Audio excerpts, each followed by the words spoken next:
Good day everyone, my name is RJ Bibitoon and today I'm excited to share with you what I've learned from empowerment technologies. First, what is ICT? Information and Communication Technologies is an umbrella term referring to communications, hardware or software that allows the access, storage, transmissions, and manipulations of informations.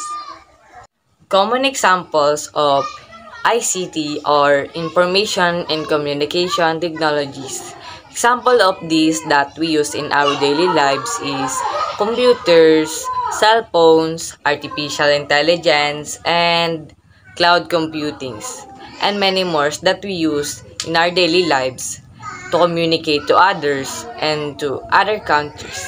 Differences between Web 1.0, 2.0, and 3.0. Web 1.0 read-only, static websites where users can only view and read the content. Web 2.0 read-write, interactive web where users can create, share, and modify content. Example of this is social media and blogs.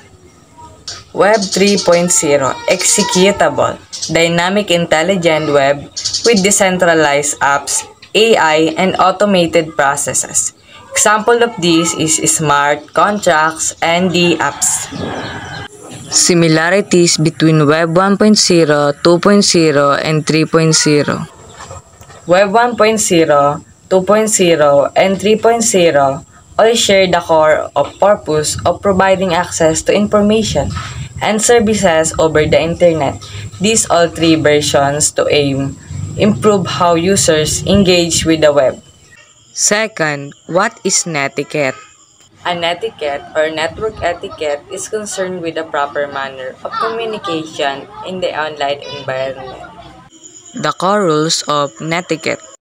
Rule number 1, remember the human. Rule number 2, adhere to the same standards of behaviors online that you follow in real life. Rule number 3, know where you are in cyberspace. Rule number 4, respect other people's time and bandwidth. Rule number 5, make yourself good online. Rule number 6, share expert knowledge. Rule number 7, help keep flame wars under control. Rule number 8, respect other people's privacy. Rule number 9, don't abuse your power. Rule number 10, be forgiving of other people's mistakes. Guide question. Number 1, how can technology change your life in the community?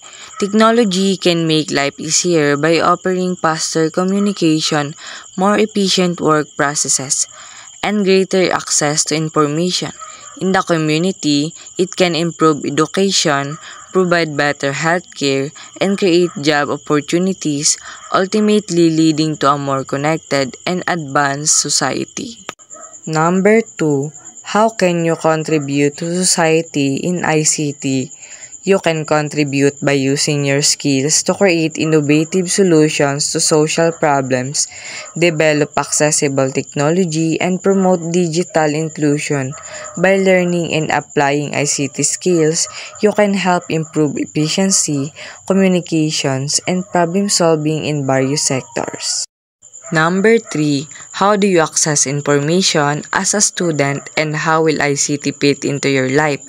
As a student, I access information through the internet, e-learning platforms, and digital libraries. ICT will be integrated into my daily life through apps for organization, communication, and research, enhancing both my academic work and future career in my chosen field. And that's all that I've learned from empowerment technologies. Thank you.